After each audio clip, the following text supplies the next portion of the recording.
नमस्कार, मैं अंजलि मिश्रा। स्वागत है आप सभी का द न्यूज में। आपको बता दें कि मनीष सिसोदिया को सुप्रीम कोर्ट से एक बार फिर बड़ा झटका लगा है। सुप्रीम कोर्ट से उन्हें राहत की उम्मीद थी, लेकिन सुप्रीम कोर्ट से उन्हें कोई भी राहत नहीं मिल रही है। उल्टा सुप्रीम कोर्ट ने उनकी पुनर्विचार याचिका को खारिज कर दिया है। जी हाँ, बिल्कुल सही सुना आपने। मनीष सिसोदिया, जो कि शराब घोटाले मामले में मुख्य साजिशकर्ता के तौर पर जिनका नाम सामने आया था, लंबे अरसे से जो है इस वक्त जेल के अंदर है और अब उन्हें किसी भी तरीके की कोई राहत नहीं मिल रही है और ना ही उन्हें, अगर आप कहेंगे कि बाहर आने का मौका मिल रहा है। तो शराब घोटाले मामले में फंसे दिल्ली सरकार में डिप्टी सीएम रहे मनीष सिसोदिया को बड़ा झटका लगा है। गुरुवार को सुप्रीम कोर्ट ने उनकी जमानत याचिका खारिज करने के आदेश पर पूर्ण विचार याचिका खारिज कर दी है। कोर्ट ने इस मामले में गुरुवार को फैसला सुनाते हुए कहा कि हमने समीक्षा याचिकाओं का भी ध्यान पूर्वक अध्ययन किया है। ऐसे में इस फैसले के ग्राउंड पर हमारी राय में समीक्षा का कोई मामला नहीं है।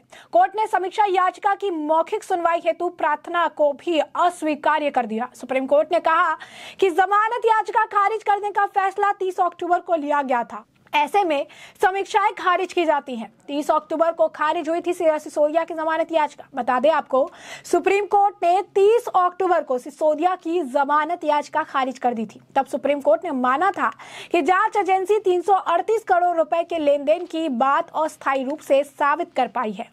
जेल में बंद सिसोदिया की जमानत याचिका सुप्रीम कोर्ट से पहले ही खारिज हो चुकी है। सुप्रीम कोर्ट ने कहा था कि अगर 6 से 8 महीने में ट्रायल पूरा नहीं होता है या अगले 3 महीने में ट्रायल की रफ्तार धीमी रहती है तो वो जमानत याचिका फिर से दाखिल कर सकते हैं। सुप्रीम कोर्ट ने कथित शराब नीति घोटाले मामले में जमानत देने से इनकार के खिलाफ दिल्ली के पूर्व उप मुख्यमंत्री मनीष सिसोदिया द्वारा दायर समीक्षा याचिका खारिज कर दी। जस्टिस संजीव खन्ना और एसवीएन भट्टी की पीठ ने जो है, आपको बता दें कि एक आदेश जो पारित किया, उस आदेश पारित में उन्होंने कहा कि हमने समीक्षा याचिकाओं और उनके समर्थन में आधारों का ध्यानपूर्वक अध्ययन किया है। हमारी राय में 30 अक्टूबर 2023 के फैसले की समीक्षा का कोई मामला नहीं बनता और इसीलिए समीक्षाएं जो याचिका है समीक्षा की, उसे खारिज की जाती है। सुप्रीम कोर्ट की 2 जजों की पीठ ने समीक्षा याचिका पर मौखिक सुनवाई करने से इनकार करते हुए उसे चैम्बर बाई सर्कुलेशन में खारिज कर दिया। आमतौर पर संविधान के अनुच्छेद यानी आर्टिकल 137 के तहत दायर समीक्षा याचिकाओं का परीक्षण बहुत ही संकीर्ण आधारों पर किया जाता है, जैसे कानून की गलतियां, रिकॉर्ड में स्पष्ट त्रुटि आदि। और ऐसे में शीर्ष अदालत ने 30 अक्टूबर को भ्रष्टाचार और धन संशोधन के आरोपों का सामना कर रहे आम आदमी पार्टी के वरिष्ठ नेता और दिल्ली के पूर्व उप मुख्यमंत्री मनीष सिसोदिया को जमानत देने से इनकार कर दिया था। शीर्ष अदालत ने फैसला सुनाते हुए कहा था कि भले ही कई प्रश्न इस मामले में अनुत्तरित हैं, लेकिन 338 करोड़ रुपए के हस्तांतरण के संबंध में एक पहलू अस्थायी रूप से स्थापित है। सुप्रीम कोर्ट ने निर्देश दिया कि सिसोदिया का मुकदमा 6 से 8 महीने के भीतर पूरा किया जाए। साथ ही कहा था कि अगर मुकदमा अगले 3 महीनों में धीमी गति से आगे बढ़ता है तो वह एक नए सिरे से जमानत के लिए आवेदन भी कर सकते हैं। बता दें कि सिसोदिया को इस साल 26 फरवरी को सीबीआई ने 9 मार्च को ईडी ने गिरफ्तार किया था और तभी से दिल्ली के पूर्व डिप्टी तिहाड़ जेल में बंद है। दिल्ली हाई कोर्ट ने भी उनकी याचिका को खारिज कर दिया था। बता दें, सुप्रीम कोर्ट से पहले दिल्ली हाई कोर्ट का दरवाजा उन्होंने खटखटाया था और दिल्ली हाई कोर्ट ने भी सिसोदिया की जमानत याचिका खारिज वो कर दी थी। मई में हाई कोर्ट ने उनकी जमानत याचिका खारिज करते हुए कहा था कि सिसोदिया पर काफी गंभीर आरोप है। हाई कोर्ट ने कहा था कि सिसोदिया का इस मामले में व्यवहार भी सही नहीं है तो गवाहों को प्रभावित कर सकते हैं। इसके पास 18 विभाग रहे हैं, पूर्व डिप्टी सीएम भी रहे हैं और इसलिए उनको जमानत नहीं दी जा सकती है, क्योंकि ये रसूख वाले आदमी है, पहुंच वाले आदमी है। काफी लोग उन्हें जानते हैं, पहचानते हैं, उनके पास पावर है अभी भी और ऐसे में वो अगर बाहर जाते हैं तो इस पूरे मामले में जो जांच है वो काफी हद तक प्रभावित हो सकती है।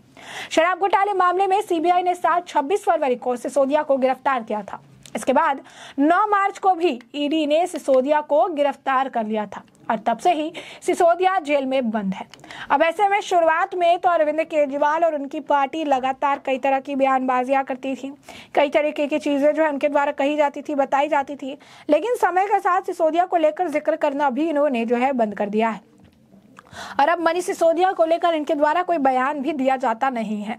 अब साफ तौर पर अगर आप देखेंगे समय के साथ सिसोदिया को भुला दिया गया है, अगर आप कहेंगे तो साफ तौर पर अगर आप देखेंगे तो जो है मनीष सिसोदिया की जो जमानत उन्हें नहीं मिल पा रही है और आम आदमी पार्टी जो अपने तरफ से कुछ ऐसा प्रयास करती हुई भी नजर नहीं आ रही है। मनीष सिसोदिया की मुश्किलें लगातार बढ़ रही है।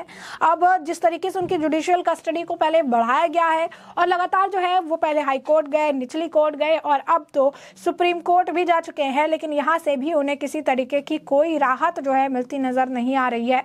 और साफ तौर पर सुप्रीम कोर्ट से जो इनकी अगर आप कहेंगे कि राहत की उम्मीद है उस पर भी पानी फिरता नजर आ रहा है, क्योंकि कोर्ट भी मान रही है कि 338 करोड़ रुपए का जो ट्रांजैक्शन था, 338 करोड़ रुपए के जो लेन देन हुए हैं, इसके साक्ष्य मिले हैं और यही कारण है कि मनीष सिसोदिया को जमानत नहीं दी जा सकती है या फिर कोई भी ऐसा ग्राउंड नहीं बनता है जिस ग्राउंड को देखते हुए इस मामले को फिर से जो है टटोला जाए या इस पर फिर से सुनवाई करने की जरूरत जो है ऐसी महसूस हो। ये भी कोर्ट ने अपने तरफ से स्पष्ट जो है कहा है।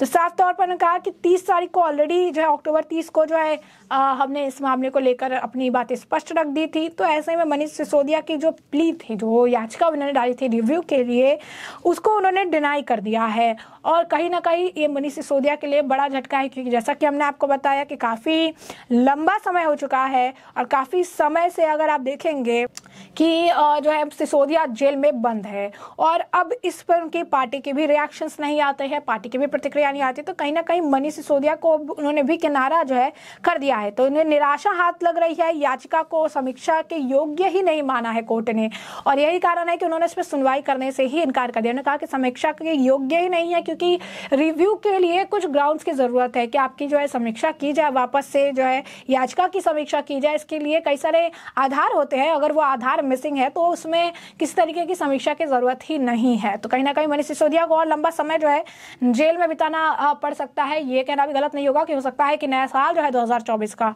इस वक्त तक भी मनीष सिसोदिया जो है जेल में ही अपना समय व्यतीत करते हुए नजर आए, क्योंकि सुप्रीम कोर्ट से भी न राहत मिल रही है, दिल्ली हाई कोर्ट से भी उन्हें झटका लगा था, निचली अदालत से भी उन्हें बैक टू बैक झटके लगे हैं।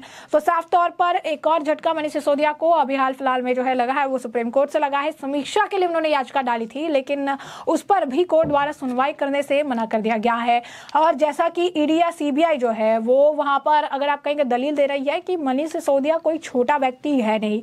सबसे बड़ी बात है जो पूरा ये मामला है दिल्ली शराब घोटाले मामले का, इसमें मुख्य साजिशकर्ता के तौर पर उन्हें गिरफ्तार किए गए हैं। दिल्ली का पूर्व डिप्टी सीएम रह चुका है, 18 विभाग इसके पास रह चुके हैं, रसूख वाला आदमी है और ऐसे में अगर ये बाहर जाता है तो दिल्ली शराब घोटाले से जुड़े कई सारे गवाहों को ये प्रभावित कर सकता है और इससे उनके बाहर जाने से इस पूरे अगर आप कहेंगे मामले में जो जांच है वो बहुत हद तक प्रभावित हो सकती है, क्योंकि गवाहों के साथ छेड़छाड़ की जा सकती है।